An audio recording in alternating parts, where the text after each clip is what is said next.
Vessie hyperactive. Que faire?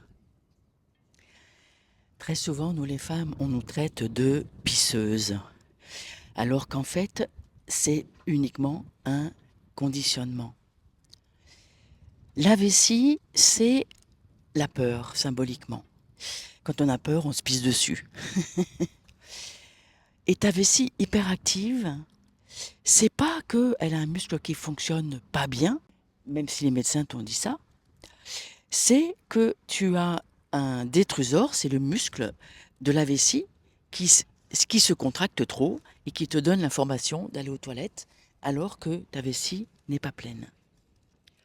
Je pense que tu as ce problème-là depuis des années, hein, et tu ne sais plus du tout comment faire et tu passes ta vie à guetter le moindre WC parce que tu as peur de te faire pipi dessus. Qu'est-ce qui se passe?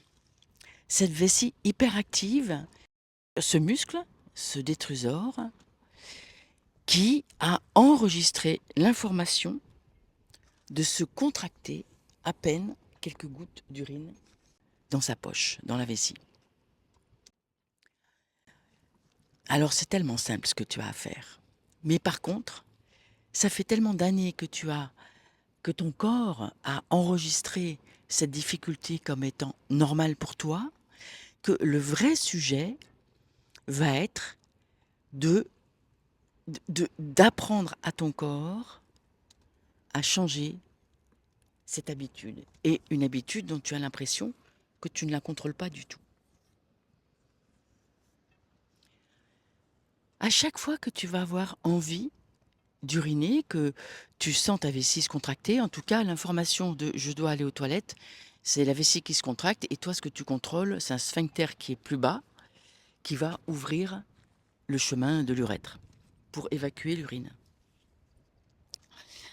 À chaque fois que tu vas avoir ce signal, pose-toi un instant. Pose ton cul.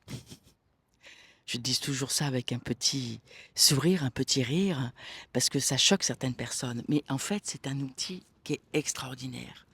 C'est-à-dire qu'au lieu de te précipiter aux toilettes, éventuellement tu fais ça chez toi, comme ça si c'est un accident, ben, c'est pas grave, tu te poses. Idéalement, tu te poses sur un point dur. Il faut que ça soit un tabouret bas, des marches d'escalier.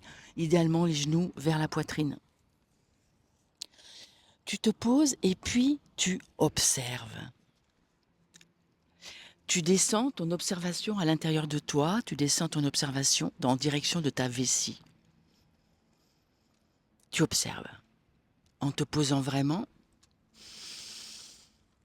en prenant le temps de respirer, en prenant le temps d'inspirer, d'expirer, avec vraiment les ischions, ces os dans tes fesses vraiment posés, hein, dans cette idée de poser ton cul, c'est que tu es lourdement posé sur tes ischions.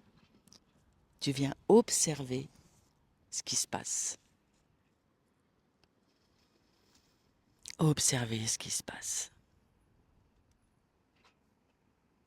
Puis tu te relèves. Est-ce que tu as toujours autant besoin d'aller faire pipi? Et certainement, il suffit que je te redise que je te reparle du besoin d'aller faire pipi pour que justement tu dis ah, oh, faut que j'y aille. Eh bien, si tu tentes de te poser à nouveau, si tu tentes d'observer, si tu tentes de respirer,